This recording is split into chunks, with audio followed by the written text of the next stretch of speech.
Hey friends, welcome to Sabbath School Daily, where we have been studying from this lesson right here, 3 Cosmic Messages. This week we've been studying from lesson number 6, which has the title, The Hour of His Judgment, and today's lesson is Monday's lesson, which has the title, The 2300 Days and the Time of the End. So today we're continuing a little bit more into the topic that we began yesterday, but today we're mainly focusing on the connection between the 2300-day prophecy and the end of time.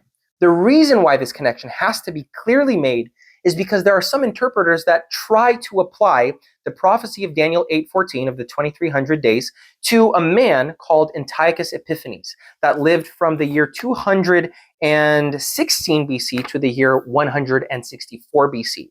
And the reason why they try to do that is because apparently or seemingly many of the descriptions that appear in Daniel 8 regarding this entity, they seem to apply to this man's life. I mean, he was a terrible man. There's no doubt. No one denies that he was a terrible man, that he did desecrate the temple. He killed a lot of Israelites. He tried to cast God's law to the ground.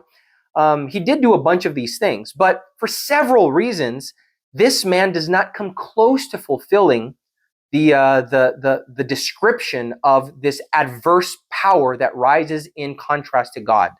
Right? For several reasons. The first one appears here in Daniel 8:17, where Gabriel, in explaining this vision a little bit more to Daniel, he says, "So he came near to where I stood." This is describing the moment. "And when I came, I was afraid and fell on my face. But he said to me, 'Understand, son of man, that the vision refers to the time of the end.'" So the first thing that needs to be understood here is that this vision, it has to do with the time of the end. And Antiochus Epiphanes, he could never be described as being someone that lived in the end of time.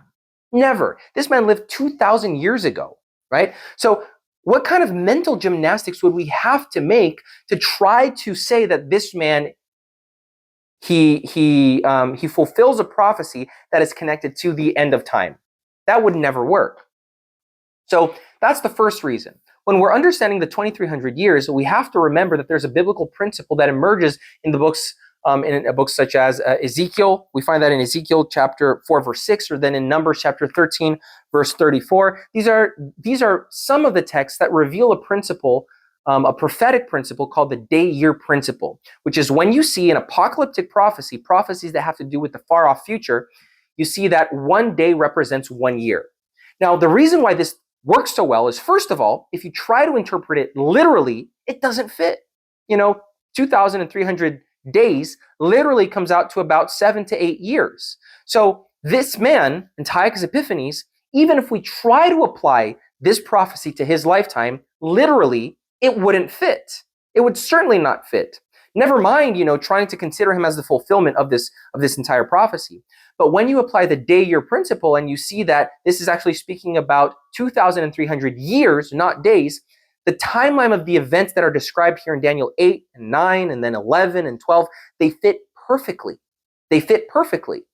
So why would it be a literal date, 2,300 days literally, when you have a principle revealed in the Bible that to God, 1 day is 1 year to us, and that timeline fits perfectly with the events that are described here? It would be folly. It would be foolishness not to use this prophecy or this method of interpreting this. That is the first thing that this lesson presents today.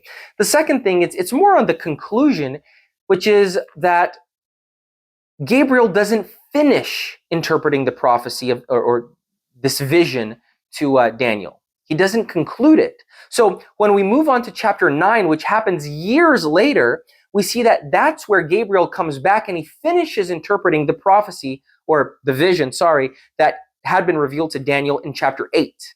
So that's what we're going to be talking about tomorrow. The complete understanding of Daniel 8:14. It comes in addition to the reading of Daniel chapter 9. So the only way that we can understand the vision in Daniel 8 is by understanding, reading, and interpreting Daniel chapter 9. And that's what we're going to do tomorrow. So I hope that today's lesson, it kind of clarified this for you a little bit. I know that when I was going through this the first time, it was a little bit confusing, but I hope that you were able to understand it a little bit better. I encourage you to study your lesson, look up the Bible verses, look at the text. I'm sure that that'll help you understand this confusing prophetic theology a little bit more. And remember to like, to share, and to subscribe to our videos. We release one every day. And I hope to see you again here tomorrow for another study of Sabbath School Daily.